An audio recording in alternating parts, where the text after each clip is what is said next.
Lep pozdrav iz trboveljskega Katapulta, mesta akrobatov, kjer se zbirajo mladi inovatorji, ki želijo s svojimi inovacijami, svojim znanjem, svojimi produkti izboljšati svet na bolje. Zato se tudi ta podcast imenuje Podcast Akrobati. In eden od takih je prav gotovo Igor Akrapovič, ki določa svetovne trende na področju izpušnih sistemov, ne samo v motorizmu, ampak tudi pri avtomobilizmu. Gospod Akrapovič, lepo pozdravljeni. Pozdravljeni in hvala za povabilo. A se vi še spomnite, kako ste prodali prvi auspuh in komu? Ja, prvi auspuh sem prodal pravzaprav, mislim, da v Avstrijo. Tako da to je bilo še tam koncu 90-ih, začetek 91, ko sem začel z tem mojim podjetjem, ne. Lahko pa rečem, da sem tudi prej delal izpušne sisteme, seveda za svoje motocikle, pa za motocikle, ki sem jih pripravljal za druge tekmovalce. Recimo imel sem enega dosti uspešnega tekmovalca, Edmunda Hlabijana iz Trsta, naš sonarodnjak, ki je tudi tekmoval na italijanskem državnem prvenstvu in jaz sem mu pripravljal motor. Naredil sem pa tudi izpuh za njega. Pa kaj je bilo v tem vašem izpuhu že takrat toliko boljšega, da so motoristi, tudi tekmovalci, želeli tekmovati z vašimi izpuhi? Ja, dejansko v tistih časih v Evropi ni bilo, visoko razvitih izpušnih sistemov. Nekako so gledali bolj na to, da so bile preseki cevič večji, da je mogoče to vse skupaj dobro izgledalo. Dejansko je pa bilo kvalitetni izpuh je prihajal z Japonske, Yoshimura, je bil kar res dober predelovalec motorjev in izdelovalec izpuhov. Tako da oni imajo na koncu firmo v Ameriki in to je bil en od konkurentov. Drugače so pa tovarne tudi delale svoje izpuhe, ampak mi smo pač se odločili, da bomo nekako to poskušali še izboljšati. Imeli smo ogromno enih idej, ki jih je bilo treba seveda testirati. Na začetku tudi nisem imel dinamometra in smo to testirali res kar malo na cesti. Potem, ko smo pa dobili dinamometer, smo pa dejansko lahko videli rezultate vseh teh različnih predelav in potem je šla stvar kar hitro naprej. Ampak zdaj ste omenili to cesto, bili ste motorist, tudi tekmovali ste, pa me zdaj zanima, na motorju, na zadnjem kolesu, prvo kolo pa na ljubljanski troli. Mit ali resnica? Ja, tudi nekaj takega je bilo, no.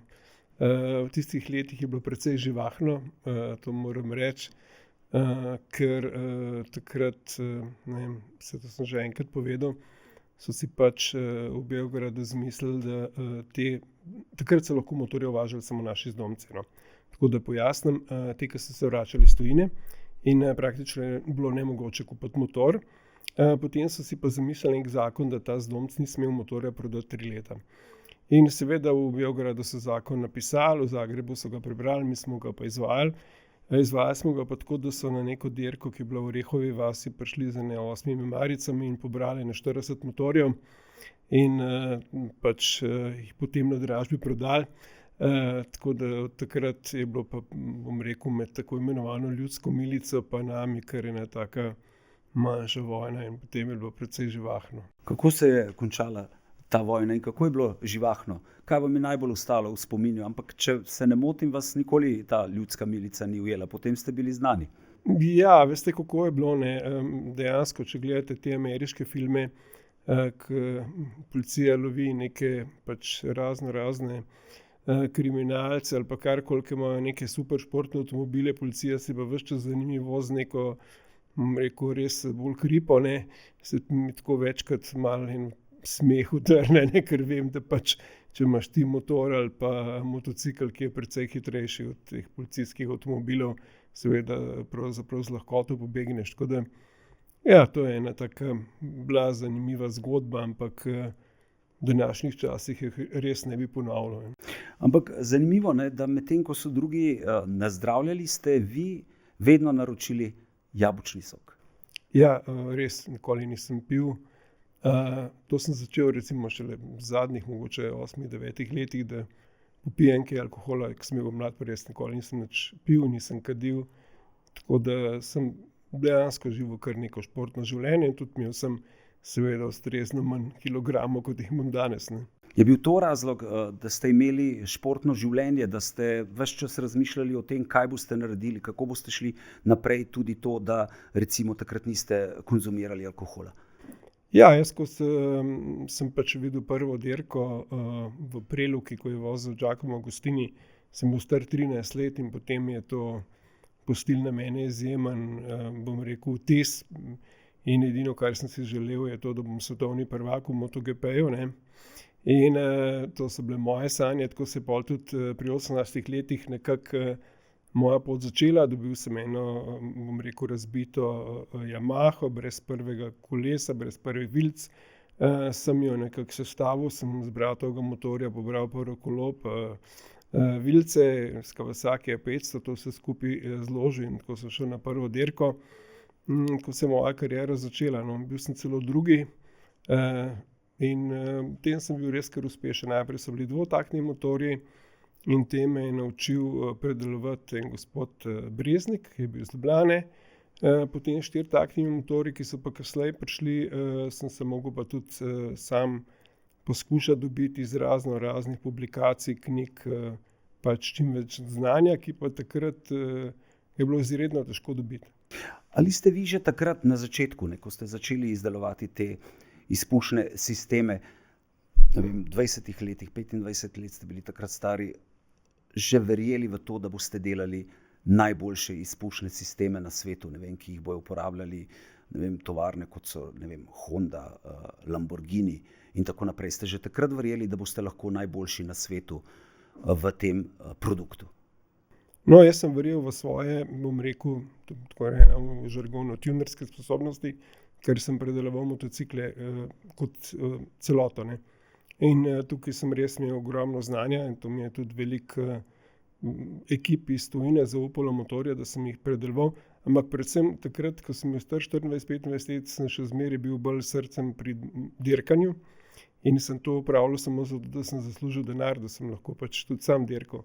Potem tam nekje pri 28, 29 sem pa pač nekako se odločil, da bom nehal s tekmovanjem in s 30 leti sem pa potem tudi ta svoj podjetje odprl. Nehal sem delati pri očetu, ki je imel obrt v Buzetu, in poskusil na svoje, ne. Zdaj takrat moj oče ni bil preveč vesel, je tudi mislil, da mogoče zadeva najbrž ne bo uspešna, ampak potem čez ene 3-4 leta je bil pa tudi, bom rekel, zadovoljen in ponosen, da je bila, bom rekel, ta moj podvig kar uspešen. Ampak zanimivo, ne, na začetku je bilo ime vašega podjetja Skorpion, potem šele Akrapovič. Zakaj najprej Skorpion in potem Akrapovič? Ja, mislim, dejansko Akrap, ne, pomeni v turščini škorpion, ne. To izhaja iz turškega jezika, ker moji predniki so pač živeli tam na meji, kjer so bile pač boji s Turki in nekako v 15. stoletju so jih iz Sučičev, kakor so se prej imenovali, ne, to so bili neke vrste sodniki, preimenovali v Akrape, baje, da so bili zelo neugodni kot Hajduki in potem smo dobili nekako ta priimek, ne. In jaz sem začel svoje podjetje kot Škorpion, ne, pač spredaj je bil ta Akrap, ne, in potem mislim, da je bilo tam 2015, pa dobim eno pismo od Forda, ki je delal takrat avto Ford Scorpio. In pač tam en kup enih odvetnikov nam je pisalo, da pač ne smemo tega imena uporabljati. Potem smo mi še malo poskušali, ne, pa nikakor ni šlo, ne. Zdaj dejansko, če se ti tožiš, to je bilo pa šlo s Kelna, ne, pa tudi če bi mi dobili, potem bi nas pa tožili, ne vem, v Parizu ali pa kjerkoli in seveda ena taka majhna firma se tega nikakor ne more iti in potem bila neka ideja, da se naredi neki drug ime, kar ni enostavno. Gledali smo po vseh mogočih bazah, ne, in pol veš, da res praktično vse registrirano. Na koncu smo se odločili za pač Akrapovič, ne, in moram reči, da nas je na začetku kar malo skrbelo, kakšen bo imel to vpliv, ne, ampak moram reči, da smo kar brez problema to speljali in od takrat naprej imamo pač ime Akrapovič. Kdo pa zdaj skrbi za vašo blagovno znamko, oziroma kdo je skrbel za vašo blagovno znamko? Ja, pravzaprav bi rekel, da že kar od samega začetka moja žena, ona je po poklicu arhitekt in dejansko je, bom rekel, glede teh stvari vložila ogromno energije, je zelo pedantna in na vseh nivojih spremlja, ne. Bom rekel, da je od tega, da nam je postavljala razvojni oddelek nov, pa pol tovarne praktično v Ivančni Gorici, je pač njeno delo, do tega, da skrbi za vse publikacije, revije, za sejemske postavitve, pravzaprav bedi nad to blagovno znamko, kar je zelo važno in lahko rečem, da dobivamo tudi dobre odzive, no, na našo revijo in tudi na naše štante, pravzaprav od vseh naših partnerjev. To niti ni splošno znano, da imate svojo lastno revijo, ne, Akrapovič Lifestyle. Zakaj ste se odločili zanjo? Kaj vam prinaša? To je bila tako tudi ideja Mirana Alešiča takrat in definitivno je revija nekaj zelo tazga zanimivega, ima zelo širok spekter različnih, bom rekel, vsebin, ki so zanimive za zelo različne ljudi. Tako da lahko to berejo moški, ženske, ljudje, ki mogoče niso tudi pravzaprav iz tega našega športa, ne. In v boksih, recimo na MotoGP-ju, Superbikeu, pa posod, ki imamo te revije, jih ima pač vsaka ekipa noter in se to lepo distribuira, ostalo pa pošljemo preko naših agentov, distributorjev, uvoznikov po celem svetu, tako da jih 7000 naredimo in ja, moram reči, da smo zelo ponosni na to in da je odziv zelo dober. Ko ste omenili ravno Mirana Alešiča, eno vprašanje, izvažate tudi v ZDA. Koliko ste tam prisotni? Ja, zdaj moram reči, da je to tako malo neke vrste neznanka, ker mi približno 15% prodamo direktno sami, kot mi, ne, Akrapovič, na naš aftermarket.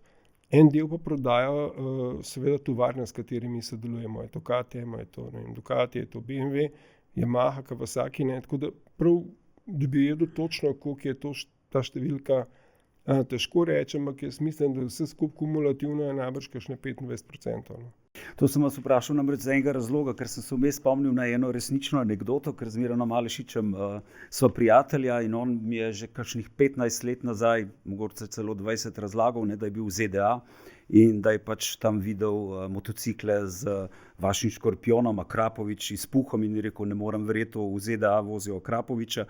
In potem je šel vprašati te motocikliste, kje so to kupili, in oni so rekli, to je najboljši izpušni sistem, ne? In potem je on rekel, ja, jaz pa tega gospoda poznam in se je mogel takoj slikati z njimi. Ne? Že to, da je on vas poznal, je bil razlog za to, da so se fotografirali z vami. Ne? Se mi zdi to kar impozantno. Ja, je naša blagovna znamka je res močna, ne?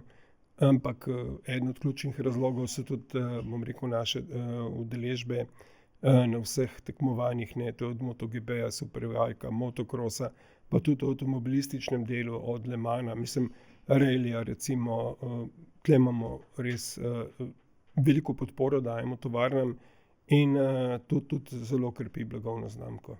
Ampak če se vrneva malce nazaj, kdaj se je zgodil, podjetje ste ustanovili leta 1990, kdaj pa se je zgodil tisti prvi prelom, ko ste začeli, ne vem, da niste bili več v garaži, da ste šli v tovarno in da ste vedeli in da ste imeli tako veliko povpraševanje, da ste rekli, zdaj se moramo pa organizirati kot podjetniki? To je bilo tam 96. leta, no, sem kupil pač na Malem Hudem pač en objekt, v katerega smo se preselili, ki je bil precej večji kot tista hiša, v kateri je bila kamionska garaža, kjer smo mi noter prej delali, ne, tako da to je bil ogromen kvantni preskok za vse nas, tako da tam smo lahko začeli pravzaprav res malo bolj normalno funkcionirati. Tudi dinamometre smo se uredili, ker prej recimo sploh nismo imeli ogrevanega zraka in pozimi, ko se je testirali, ne vem, pri nič ali pa pri minus 2, 3, ne, je precej neprijetno, če ti veter piha tam 120 na uro v tebe in ti testiraš. Tako da malo posledic na zdravju smo tudi imeli, no, zdaj imamo seveda to urejeno, tako da je temperatura stalno, ne vem, 24 stopinj na vseh dinamometrih in je precej lažje za vse te, bom rekel, fante, ki to delajo. Je pa, bom rekel, to testiranje eno ključnih stvari, ne, ki nas dejansko postavlja pred ostale, ker mogoče lahko rečem, da smo res ponosni, da dobivamo motocikle od vseh, bom rekel, proizvajalcev, vseh ekip v MotoGP-ju, in da smo pravzaprav edini, ki imamo podatke, koliko in kakšne performanse ima kjer motor na svetu. To je res ena velika čast, da nam zaupajo to, ne. In pač vejo, da se mi zelo strogo držimo, da teh podatkov seveda ne delimo s komerkoli, ker potem bi pa bilo hitro konec zaupanja in tudi, bom rekel, teh naših prednosti, ki jih imamo trenutno. In zakaj je to čuvanje te intelektualne lastnine tudi vaše tako pomembno? Ja, pomembno je zato, no, mislim, da mogoče tako mimogrede, lahko povem, da trenutno se nekako, mogoče v zadnjih 10 letih proizvajalci avtomobilov pa tudi motociklov ugotovili, da se je izgubilo ogromno intelektualne lastnine, ne. Se pravi 58% do celo 60% intelektualne lastnine imajo zdaj dobavitelji, ne. In ko so to oni ugotovili, so postali precej nervozni in moram reči, da imamo mi mesece, včasih leta trajajoče, bom rekel, pogajanja z odvetniki, ne, da zadržimo intelektualno lastnino, ne. Ker kaj je problem? Ti lahko pač neko rešitev prodaš nekomu, ne, ampak potem je ne moreš nikoli več uporabiti, ne.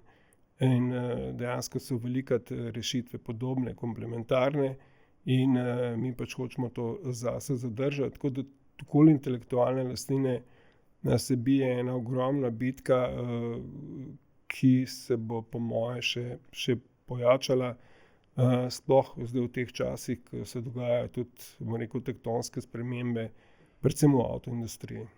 Katere tektonske spremembe se zdaj dogajajo v avtoindustriji?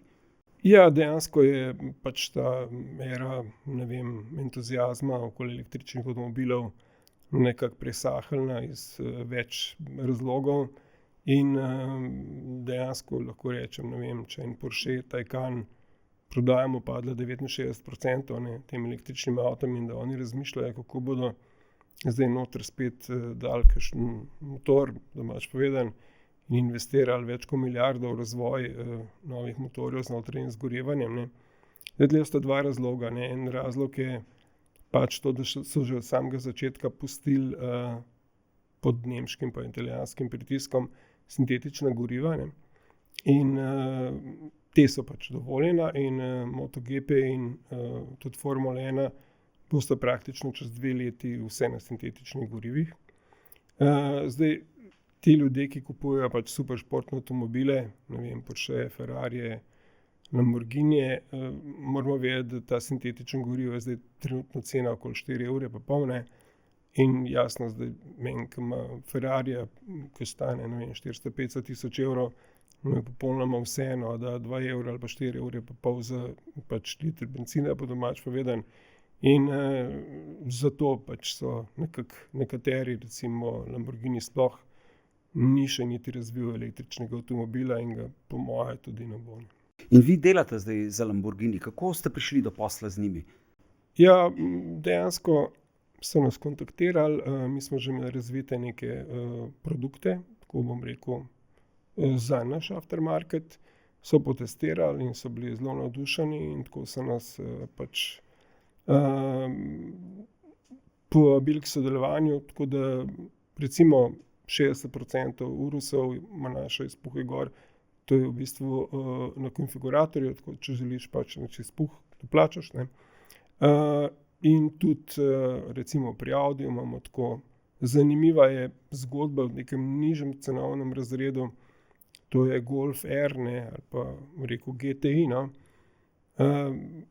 Recimo, ko so pričakovali, da se bo nehalo delati avtomobile, pač je bila kar malo panika in je Golf naredil neko serijo 333 avtomobilov, ki so imeli 333 konjev, z našim izpušnim sistemom. Cena je bila tam skoraj 80 tisoč evrov, ne, če si predstavljate za Golfa, ne. prodali so jih po 8 minutah. No. Tako da to je bilo tako zelo zanimivo tudi za nas. Ampak mi še danes delamo za te ere izpušne sisteme in jih tudi odlično prodajamo. Ne. Pa to ni recimo v kategoriji superšportnih avtomobilov. Recimo ti ljudje, ki kupujejo te superšportne avtomobile, ne vem, 300, 500 tisoč milijonov. Zakaj želijo imeti potem še vaš izpušni sistem na tem avtomobilu? Kaj zato, ker imajo denar, ali mislite, da gre bolj za te športne navdušence? Ne, tukaj je več faktorjev, ne. Predvsem je zvok tisti ključni, ne, na katerem mi res delamo. Ne. In naredimo boljši zvok, ki je bolj prijeten. Ni nujno, da je glasnejši, ampak je drugačen. In to pač ljudje želijo. Je pa tudi dejansko nekaj na oblikovanju, dizajnu, pa tudi na performansah. Ponavadi naredimo izpušni sistem tako skoraj 50% lažji in ima še boljši zvok. Ne. Tako da to je pač za te, bom rekel, zanesence v avtomobilski industriji nekaj ključnega in zato pač oni radi kupujejo in vozijo naše izpušne sisteme. Ampak povejte mi, koliko recimo stanejo ti izpušni sistemi za avtomobil, vaši izpušni sistemi, ne vem, za te avtomobile, koliko za motorje? Za avtomobile recimo tam od 4 do 12-13 tisoč evrov. Določeni so dražji. Ne. Recimo, če gledamo na Koenigsegg ali pa kakšne take zadeve, to so še precej dražje zadeve, ne. Ampak v tem rangu so pa normalno izpušni sistemi. Medtem ko za motocikle je lahko dušilec mogoče 500-600 evrov, pa tudi za kakšne komplicirane izpuhe, ne vem, 4000-5000 evrov. Povejte mi, kateri je bil tisti posel, ki je bil prelomen, da ste vi potem lahko začeli s to masovno proizvodnjo izpušnih sistemov? Je bil to ta leta 1993, ko ste prepričali Yamaho Deutschland? No, tako bi rekel, največji preboj nam je naredil ta dirkač Johan Schmidt na Kawasakiju, ki je dejansko v Hockenheimu vozil na svetovnem prvenstvu pač kot povabljen dirkač in je vsakič posebej tako prišel 4., 5., 6. na ciljno ravnino in potem je vse prehitel, ne vem, in Kawasakija in Hondo takrat in Suzukija in to so pač ti japonski inženirji od Kawasakija opazovali. Na koncu dirke so prišli k njegovemu mehaniku, to je bil Johan Štukle, ki je bil res drugač izjemno dober tuner tudi in so ga vprašali, kaj so naredili, ne, da je pač motor tako dobro gre in je razložil, da so bili en teden prej pri nam v naši firmi in da smo veliko testirali, razvili nov izpuh. Potem so nas pač iz Kawasakija kontaktirali, da jim pošljemo en prototip, smo jim poslali in čez 4 mesece se je pač takrat Harald Ekel, direktor ekipe Motosport Kawasaki, pojavil na naših vratih in smo naredili prvo pogodbo. Ne. Čez 3 leta smo imeli pa vse tovarniške ekipe, Hondo, Yamaha, Suzuki, Kawasaki. Tako da to je bil res kar rekel, neverjetno uspeh, kar do takrat nobenemu ni uspel. Ne. Takrat so bili, bom rekel, GP motorji še dvotaktni, ne. In s tem znanjem, ki smo ga mi dobili na 4-taktnih motorjih, smo pač bili pripravljeni na ta prehod GP-ja na 4-taktne motorje in tudi tako je začelo sodelovati z Yamaho, Aprilio in še z določenimi drugimi. Tako da ta baza, ki smo jo dobili, je bila res izjemna. Moram reči, da se najbolj spomnim sodelovanja z Hondo. To je bil naš prvi svetovni prvak Colin Edwards leta 2000. 99. leta pač ta Honda ni šla nikamor, so bili čisto obupani. Ampak ne morete verjeti, bom rekel, s kakšno predanostjo in zagnanostjo se ta HRC, Honda Racing Corporation, loti potem predelave tega motorja. Oni so praktično delali noč in dan, mi smo naredili v letu in pol, mislim, do 48 različnih manjših in večjih predelav na izpuhih in nikoli ne pozabil, da pridem 2. januarja v firmo, pa na tleh leži tam en faks, ne, takrat so bili še faksi, in vidim, da mi je mister Okada mislim, da 2 zjutraj 1. januarja poslal še zadnje napotke, kaj je treba narediti. Se pravi, da najbrž sploh ni bil doma, ampak da je bil v firmi. Ne. Oni so res, glede tega pa totalno committed. In tako so postali svetovni prvaki, premagali Ducatija, kar je bil res takrat manjši čudež. Kako je delati z Japonci? Glejte, drugače, ampak v zadnjih letih, bom pa rekel, jih je pa evropski del način dela prehitel. Zakaj? Zato, ker Japonci se držijo zelo, bom rekel, nekih striktnih pravil. Ne? In če smo mi delali recimo za Hondo, smo poslali to njim in potem so oni testirali, delali durability teste in tako 4-5 mesecev v bistvu tega produkta sploh niso uporabljali. In na ta način so nekako začeli zaostajati. Ne? Ker če pogledamo en Ducati, ne vem, tam je pač ta glavni inženir Gigi Dall'Igna, ne, on pa izpuh dobil od nas in ga bo dal, ne vem, drugi ekipi, ne, se pravi, ne tovarniški, ampak tisti, ki je mogoče tudi dobra, ampak majčkeno za njimi. Oni bodo to probali in če to deluje, če pač vozniki, mehaniki, telemetrija pokaže, da stvar je v redu, bo naročil in bo čez 14 dni že tovarniški motor to uporabljal in se ne bojo kaj dosti, bom rekel, sekirali. In zato so zdaj pač v zadnjih letih velik del razvoja Japonci prepeljali v Evropo. Se pravi, in Yamaha in tudi Honda in ostali imajo zelo veliko evropskih inženirjev, tako da bodo pač poskušali tudi ujeti trenutno Ducatija.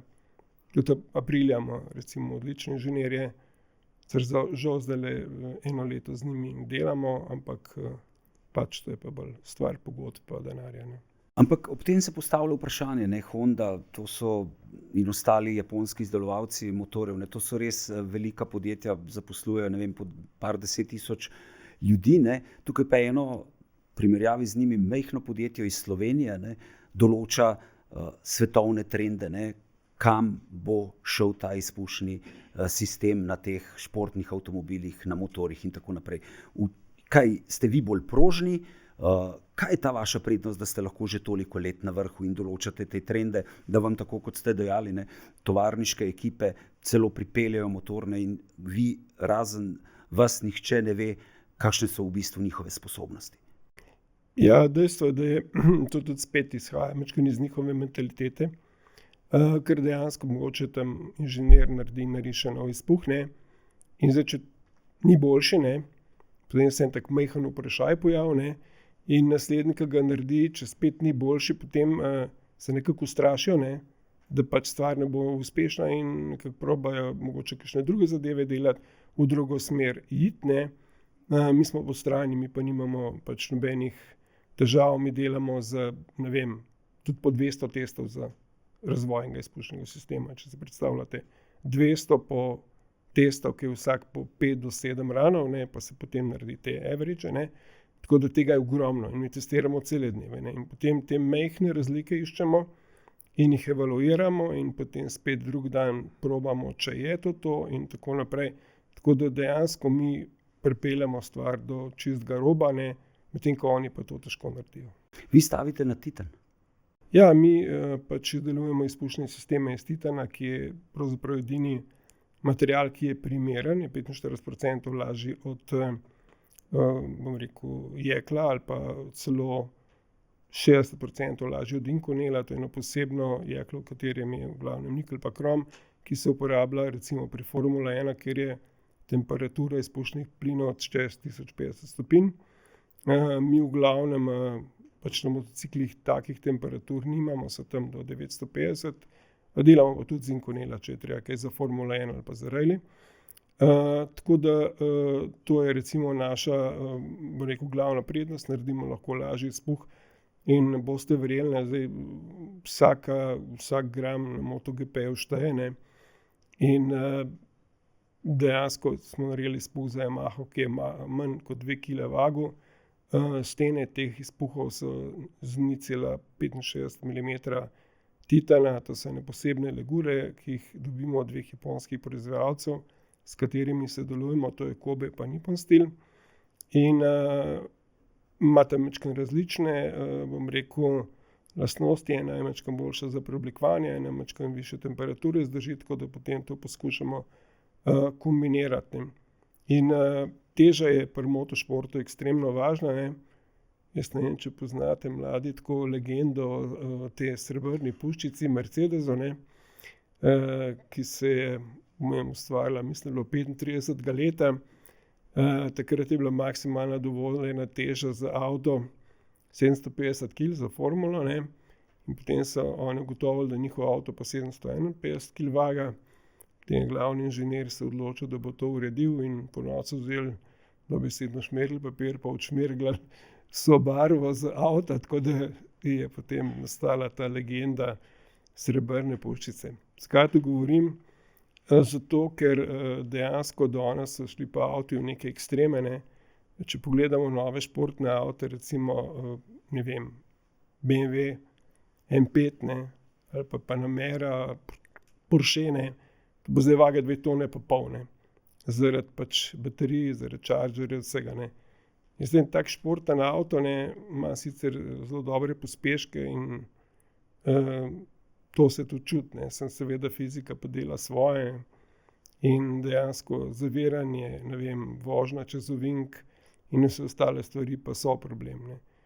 In teža recimo superšportnih avtomobilov je šla zelo gor in zdaj se dela na tem, da bi se to zlajšalo, ne. In če mi lahko prišparamo, ne vem, od 5 do 9 kg na izpuhu, ne, je pač to nekaj, kar oni praktično nikjer drugje ne morejo dobiti, ne. Ampak vi se zdaj ne ukvarjate več samo z proizvodnjo izpušnih sistemov za avtomobile in motorje, ampak delate tudi za medicino, letalstvo. Kako ste ta posel razširili? Kaj delate za medicino, kaj za letalstvo? Kako širite ta svoj posel? Ja, zdaj, tako bom rekel, za letalstvo trenutno ne delamo iz enega preprostega razloga, ker te, bom rekel, njihove zahteve za letalstvo so izjemno rigorozne. Se pravi, če hočeš imeti certificirano za letalstvo, moraš potem za vse produkte delati na ta način, ne. Zdaj večina produktov, ki jih pa mi delamo, pa seveda ne bo narejena tako, da bo za letalske standarde. In mi še zmeraj, recimo 80% delamo teh produktov za naše izpuhe. A so to kolektorji, a so to kakšni posebni deli, pač veliko tega je ulitega. Delamo pa recimo za medicino, za Escolab, delamo za Tetra Pak, bom rekel, živilsko industrijo, pa zdaj se pojavlja tudi nekaj poslov potencialno za, bom rekel, te mašine, v katerih se delajo čipi, ki imajo tudi veliko delov iz titana, in to delamo pač v naši livarni. Zakaj širite ta posel teh produktov, da ste bolj varni, da se vam ne ponovi ta leto 2008, ko je bilo res težka preizkušnja za vas tudi osebno in za vašo tovarno? Ja, absolutno je treba pač stati na čim več nogah, čeprav zdaj ta livarna še ni na tem nivoju, ne. Je pa zanimivo, ne, da seveda 5, 7, 8 let nazaj so vsi napovedovali, da bo pač z avtomobili konec, tudi motorji, da ne bo nič tega, ne. Ampak zdaj se pač zadeve obračajo in trenutno prodamo skoraj toliko avtomobilov kot motorjev, se pravi, že skoraj pol je naš promet, ne. Tako da to je nekaj zelo zanimivega. Lahko pa rečem, da je pa trenutno res, da je tudi motoristični del v krizi, ne, kar konkretni krizi.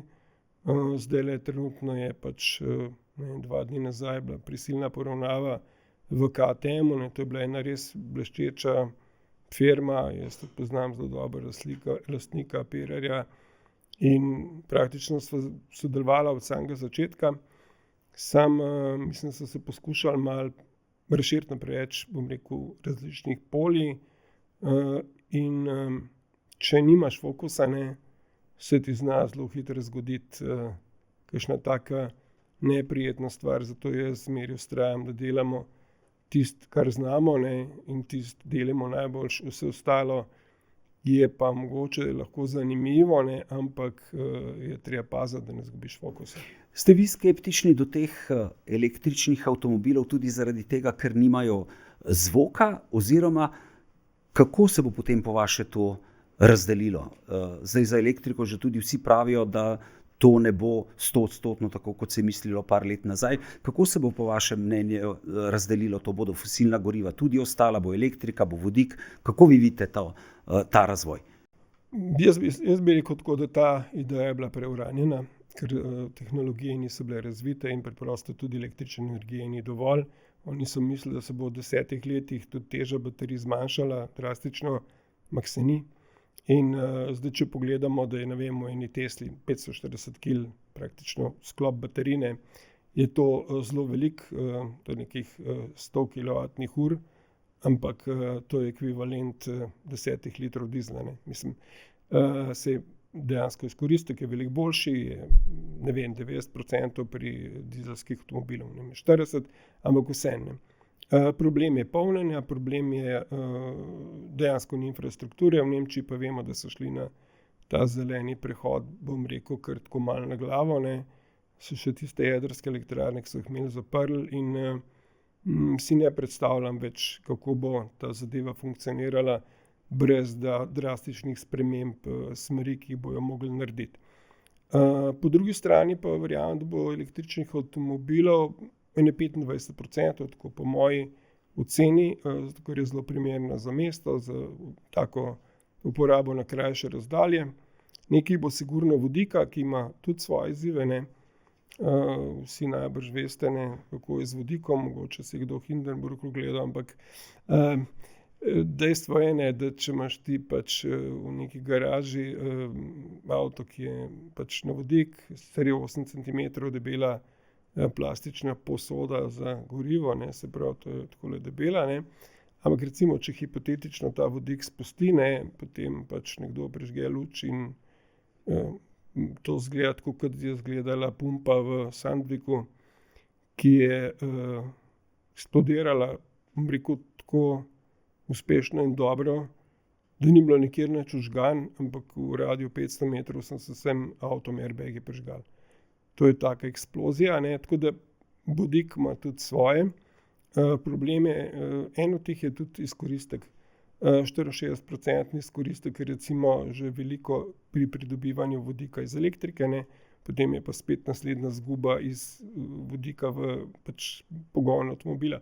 Tako da verjamem, da bo treba še nekaj časa počakati, upamo na sintetična goriva, ali pa na kakšen preboj, ki pa ga še ne vidimo. Katera zavrnitev v poslu vas je se najbolj dotaknila, vas je najbolj zabolela? Tega je bilo pa kar veliko, ne. Sploh z kakšnimi, bom rekel, ekipami, ne, to zna biti zelo tako brezosebno, no. Ne vem, delaš 5 let za njih, ne, potem ti pa konec sezone povejo, ja, zdaj pa ne bomo pač več z vami delali, hvala, nasvidenje, ne.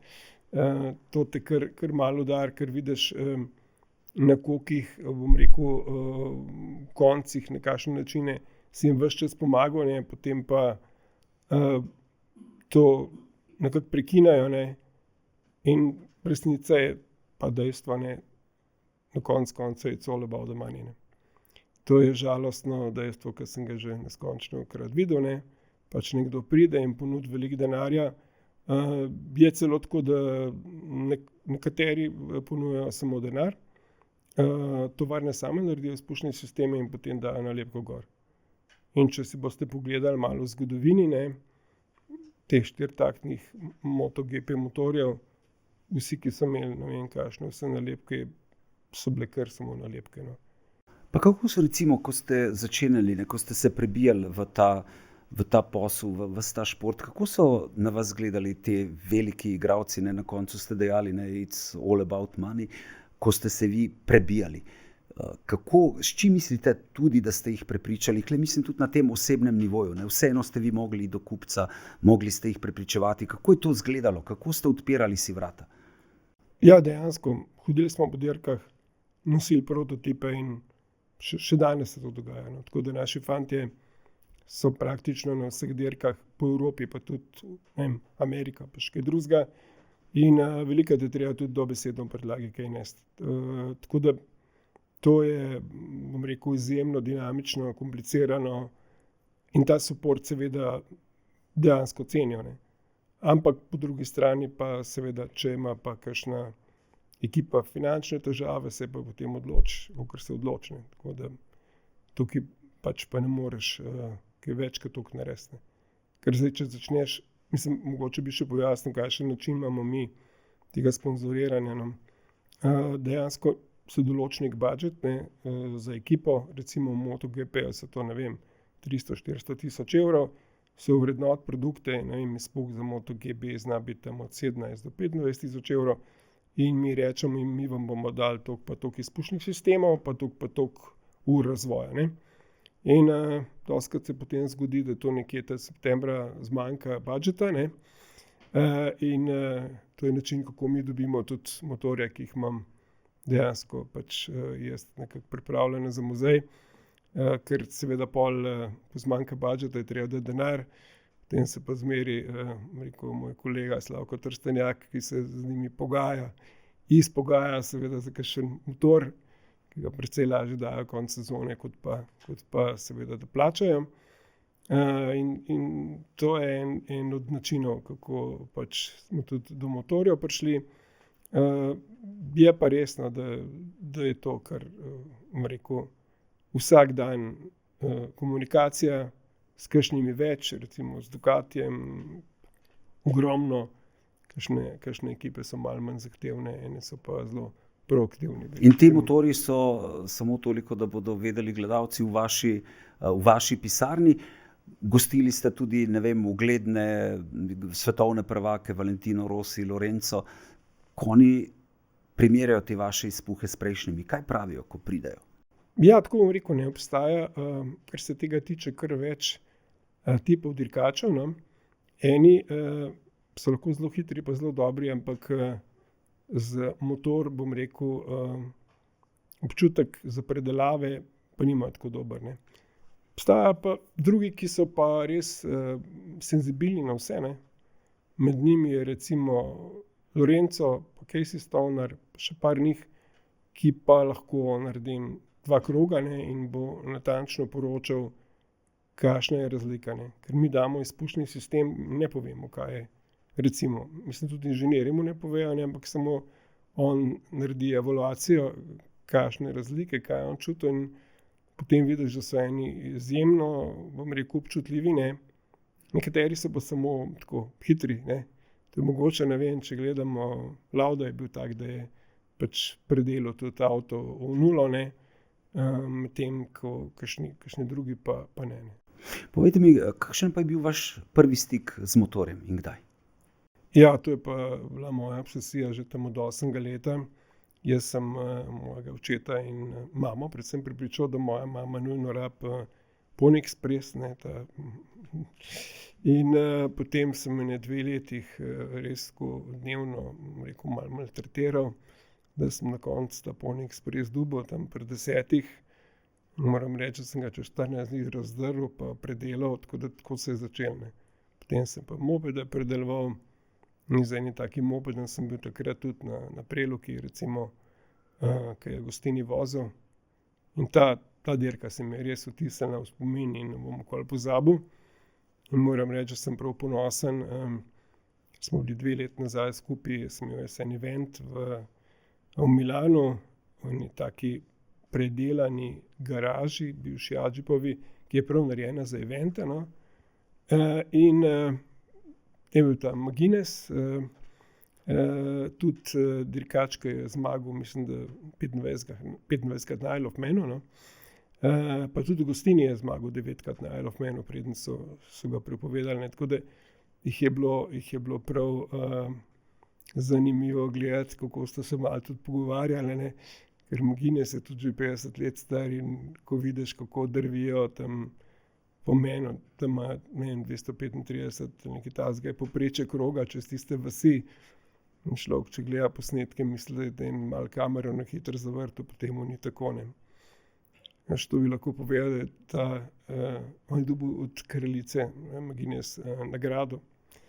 In in bilo prav tako smešno. In rekel, pridem jaz tja na tisto podelitev, da bo ne en kašen križec, ne en kaj. Pa je prišla Her Majesty pa rekla, oh, you are still in one piece. Tako da je bila res taka ena bolj zabavnih. No. Tako da, ja. Kako to, da ste vi v svoji športni karieri ostali v enem kosu? Ja, bom tako rekel, jaz sem bil pa mogoče po eni strani relativno hiter, pa po drugi strani sem bil previden. En določenih dirk, recimo, ki so bile, nisem peljal v Slavonski Požegi, ker se je ubil čez 2 let potem Beno Ščap, ki sem ga jaz tudi dobro poznal, sem mu tudi motor pripravljal. Je bila proga tako slaba, ker to je bila v bistvu poligon za vojsko. In ko si se tam peljal po ravnem 270 na uro, enostavno nisi vedel, boš zadev cesto ali ne boš, sem mogel gas spustiti. In jaz sem tam rekel, to vas jaz ne bom šel, pa sem šel domov. Ne. In tako da določeno previdnost sem imel, ampak če sem precenil, da je prenevaren, se enostavno nisem šel peljati. Če sem pa ocenil, da je, ok, sem pa šel. Najraje sem imel pa mestne dirke, to pa moram reči, recimo take po mestu in to mi je zelo odgovarjalo. Sem bil navajen z Ljubljane. Iz Ljubljane. Prej ste mi dejali, da ste delali pri očetu v Buzetu. Ja. 8 let, če se ne motim. Tako je. Zakaj ste delali, kako ste se razumela? Je bilo kaj že takrat borbe, kdo bo kaj prevzel, kako bo, ali ste imela tako različne interese, da sploh ni do tega prišlo, ne, ker zdaj zelo velikrat se postavljajo vprašanja, ne, sin bi rad nekaj, oče bi rad nekaj drugega. Kako ste se vidva razumela takrat, ko ste delali pri njemu? Ja, moj oče je bil tak klasičen obrtnik, garač, ki je delal vsaj 12 ur na dan. Vmes je prišel na kosilo, je delal od 6 do 6. Na koncu je bil zelo bolan, so kar stanovali v tovarni, na tovarno smo stanovanje naredili, pa se še zmeri dol nekako, konc bil že na vozičku. Imel 64 let delovne dobe in je delal do smrti.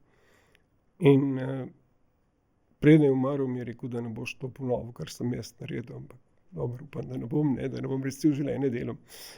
Kar se pa tiče dela z njim, je bilo pa tako, ne, to so bili te stari obrtniki, ki nekako niso čisto razumeli ta svet kot mi, ne. Jaz sem tam delal na razkalnem stroju, šropov v stružu, ne, in to je, a veste, tam emulzija, to so špene letele, smo imeli vse roke upečene, ne vem, 25 kil kos gor, dol in to sem počel pač tam cel dan, ne.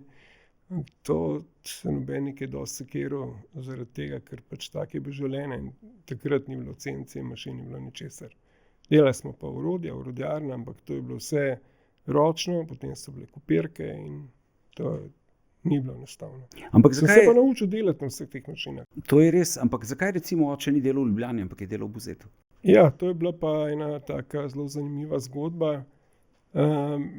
Mi smo pač bili v Ljubljani, v Šiški, potem pa so bile neke težave in se je moj oče odločil, da bo šel v Samobor.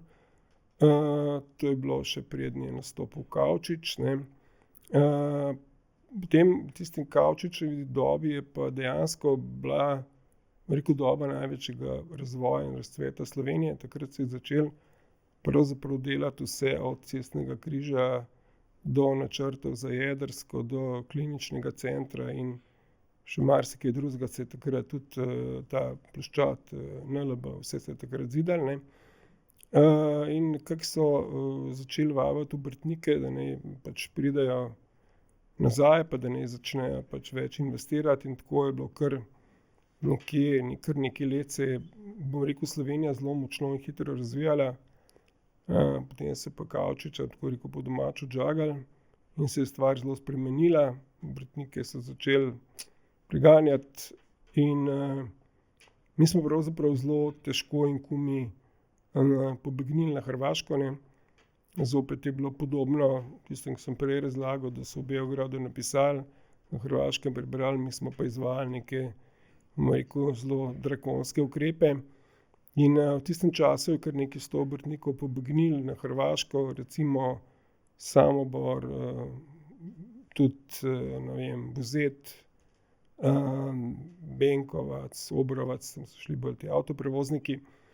Tako da nekateri so pač kar dol ostali in moj nečak še zmeraj vodi podjetje od mojega očeta, pokojnega očeta, in dela zelo dobro, ima 90 ljudi in je bil celo pred 6 leti mladi podjetnik Hrvaške, ne, kar je super, ne. Tako da, pač taki časi so bili in moram reči, da mojemu očetu so najprej tako telefon prisluškovali, po na koncu pa je že kar z nami okoli vozil, ne, tudi ko so mene, ko so me v astmo bolnico peljali, bil en gospod zraven, ampak na koncu, bom rekel, tudi na vztrajanje nekaterih, moram reči, da je bil tisti inšpektor, ki je to delal, tako pošten, da ni hotel določenih stvari, bom rekel, nastaviti. Očetu. In moram reči, da ko ste se z mojim očetom čez 6 let srečala, pa je oče malo mu pojamral, ne, da pač smo mogli iti, pa da je težko, pa za mamo mojo je bilo tudi težko, ne. Pa je rekel, veš, tudi meni je težko, mene so že s tabete službe vrgli. Tako da to so bile pač kar hude zgodbe, ki jih danes mogoče marsikdo ne pozna, ampak tisti, ki so bili pošteni, pa so imeli neko integriteto, ne, so hoteli delati tako, kot je prav, so imeli takrat tudi lahko težave in to na obeh straneh. Povejte mi, koliko vključujete sina in hčerko v podjetje?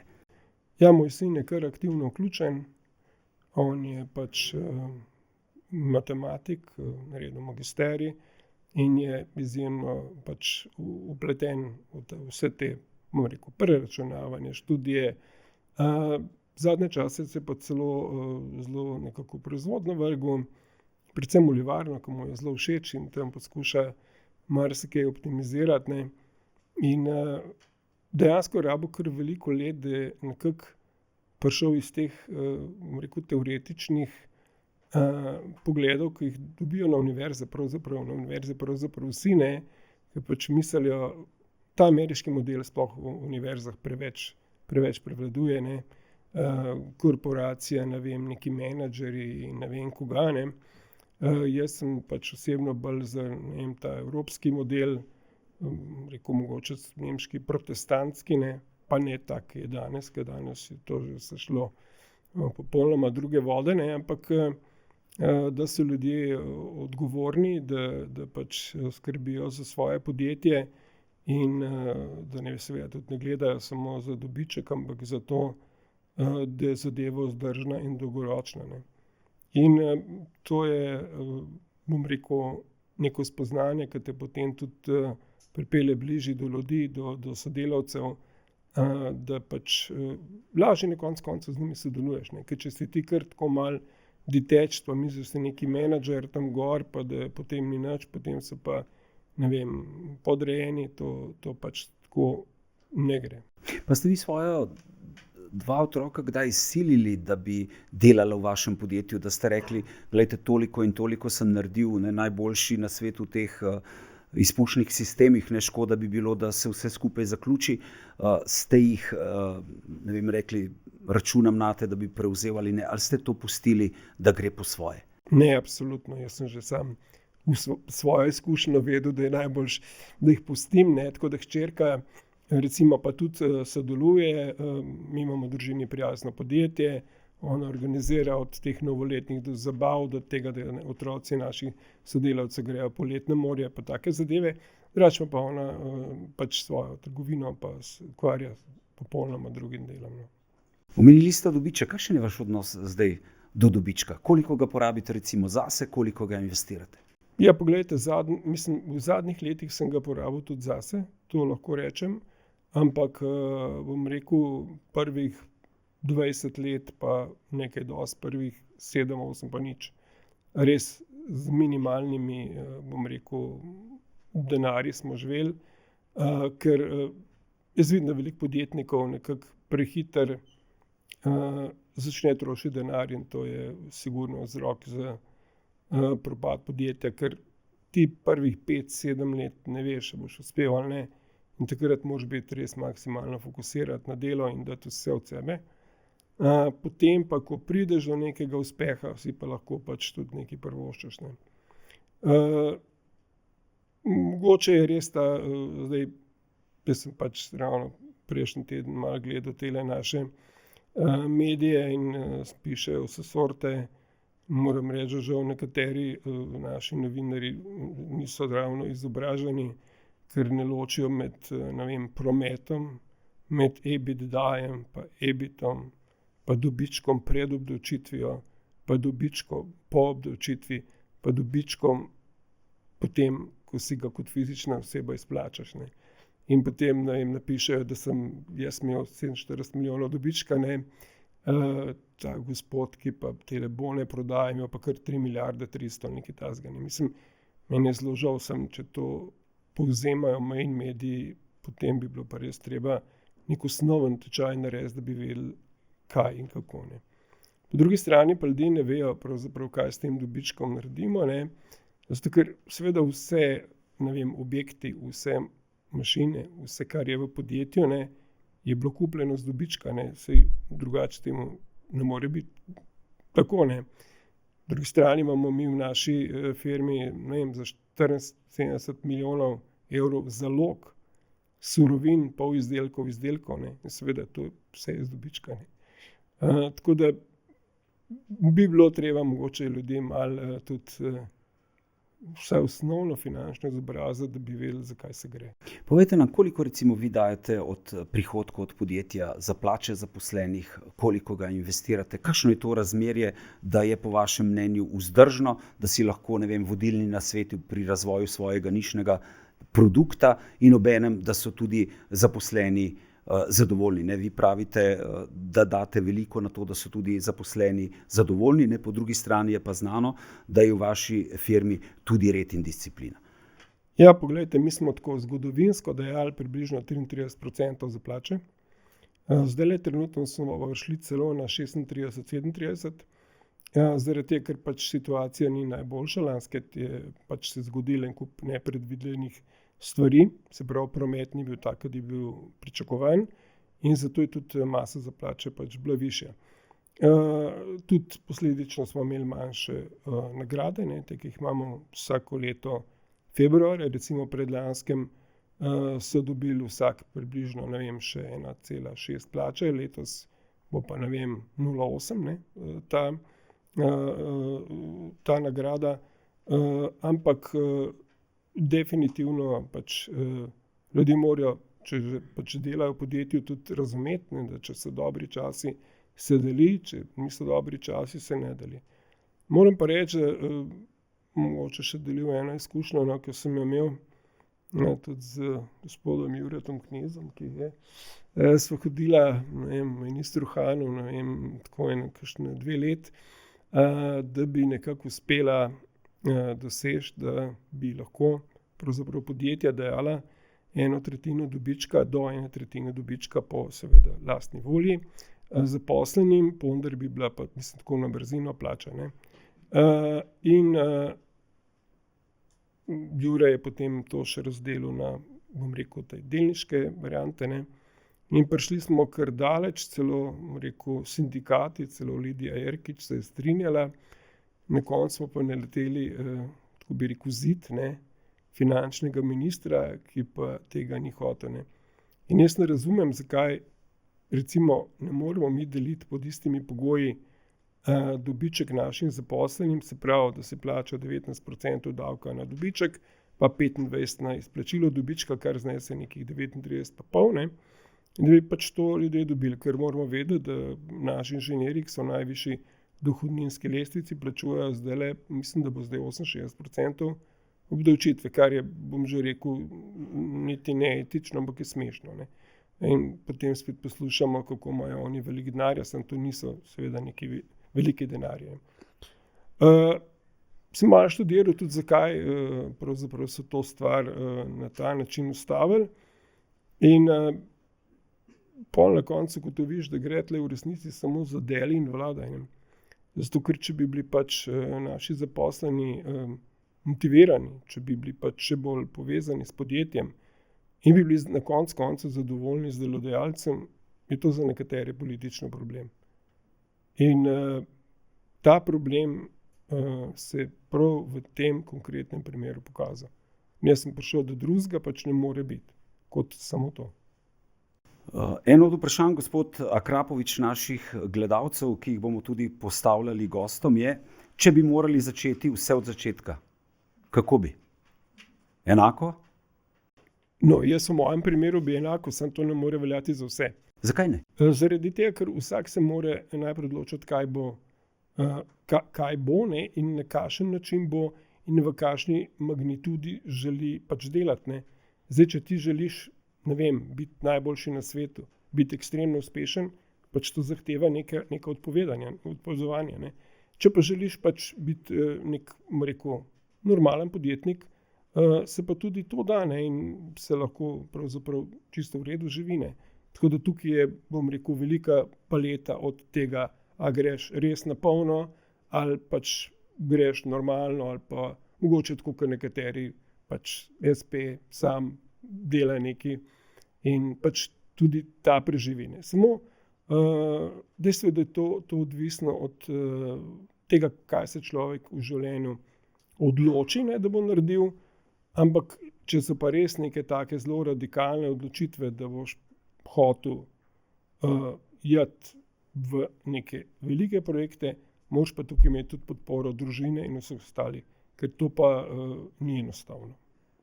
Eno od gledalcev me zanima, kakšna je vaša strategija določanja prioritetnih nalog projektov, kateri so ključni kriteriji, sprašujem tudi z vidika organiziranja časa, dela in lastne energije. Ja, poglejte, to je velikokrat, zelo je težko imeti kriterije, ne, ker to je nekaj, kar je na papirju, resnica pa zna biti zelo drugačna, ker moram reči, da imamo vsak dan, ko pridemo v firmo, ki je kakšno težavo, ki jo moramo sproti reševati, ne, in potem poskušamo pač zadeve naprej spraviti. Ključni kriteriji pri nam pa so recimo sodelovanje z proizvajalci, a je to avto ali moto, ne. Te projekti ne smejo zamujati. Medtem ko to, kar pa delamo za naš lastni aftermarket, pa tudi če hipotetično zamudimo, ne vem, s produktom nekaj mesecev, bomo imeli pač težave na trgu, bomo manj prodali, ampak to ne pomeni veliko. Napram tem, da ti BMW-ju ne dostaviš izpuh takrat, ko ga rabijo dobesedno razviti in končan na tekoči trak, potem pa imaš težave. Ne. Vidite potencial sodelovanja in vlaganja v razred formule, vse od F3 pa do Formule 1? No, zdaj tako, mi smo sodelovali s Formule 1, z Bar Hondo smo delali, zdaj tle se pa spet pojavi težava, ki se reče denar. Zdaj, če mi pridemo, ne vem, s 300-400 tisoč evri za sponzorstvo z našo blagovno znamko na motor, ne, to morate pomnožiti kar 10 za avto. Ne. In če bi hotel biti pač na enem Ferrariju, whatever, mi sodelujemo s Ferrarijem, samo v nižjih segmentih, vztrajnostne dirke, delamo za njih, ampak v Formuli 1 je nalepka, ne vem, 4-5 milijonov, čistko. In pač tega si pač ne moramo privoščiti. Potem je odgovor na tole zadnje vprašanje iz občinstva, ampak vseeno vam bo ga postavil, ker se lepo navezuje. Ste mnenja, že jasen, ste mnenja, da lahko Slovenec skupaj z vašo pomočjo pride v razred F3, F2 ali celo v Formulo 1? Ja, z mojo pomočjo lahko jih spoznam s kom, ne, recimo, ampak da bo pa prišel, je pa popolnoma samo od njega odvisno. Ja, vam pa tako povem, kar je pa bolj žalostno, ne, da imamo Slovenci kot narod veliko manjšo možnost nastopati v kjerikoli tekmovalnih razredih, ali to MotoGP ali to Formula, zaradi tega, ker nimamo trga. Dejansko je za pač proizvajalce Francija, Italija, Španija, Amerika, Južna Amerika, ne, in potem oni seveda gledajo, kaj bodo oni s tem tekmovalcem dobili. Če je nekdo iz Slovenije, bi mogel biti res ekstremno dober, da bi potencialno lahko prišel v to. Jaz spomnim, ne vem, našega tekmovalca Igorja Jermana, ki je tudi zmagal, ne, v teh vztrajnostnih dirkah vse, ampak on več kot do neke stopnje ni mogel priti. To je pa pač žalostna resnica. Boste, tako kot vaš oče, delali do konca, boste imeli 64 let delovne dobe ali boste malce odložili? Poskušam, ampak ni enostavno. Zakaj ne? Čisto enostavno, tako kot sem že omenil, ker je vsak dan nekaj novega. Pridem v službo in spet zvem za kakšno, ne vem, novo zadevo in jo potem rešujemo. Tako da nam nikoli ni dolg čas. Gospod Akrapovič, najlepša hvala, da ste bili naš prvi gost. Res hvala. Hvala za povabilo.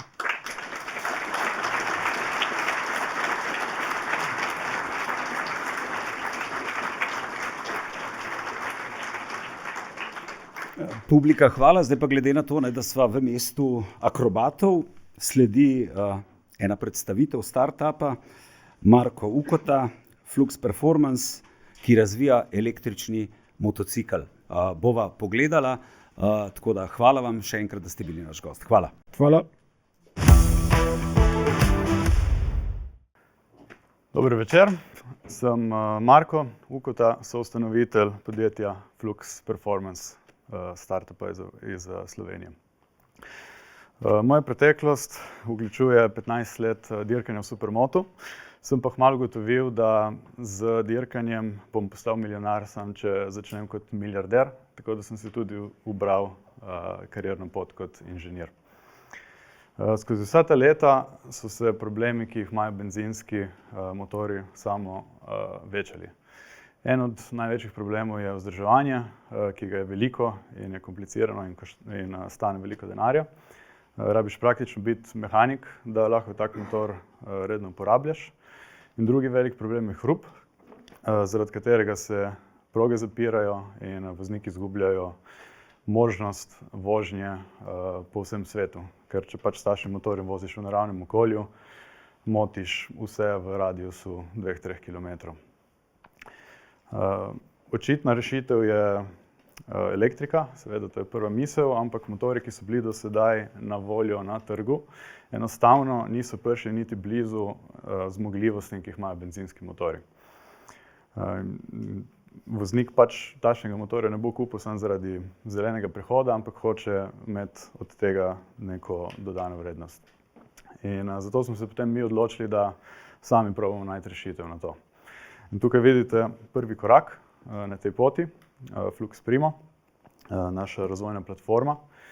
In ta motor ima dejansko večjo moč kot najmočnejši bencinski motor na trgu in večji domet kot najboljši električni motor na trgu. In to vse z primerljivo težo z benzinskim motorjem in boljšimi voznimi lastnostmi.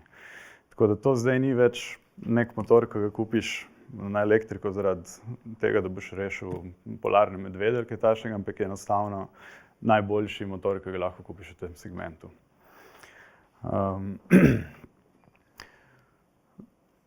Zanimivost tega motorja smo dokazali že s tem, ko smo prve slike objavili. Namreč objavili so nas vsi največji mediji v segmentu okoli sveta.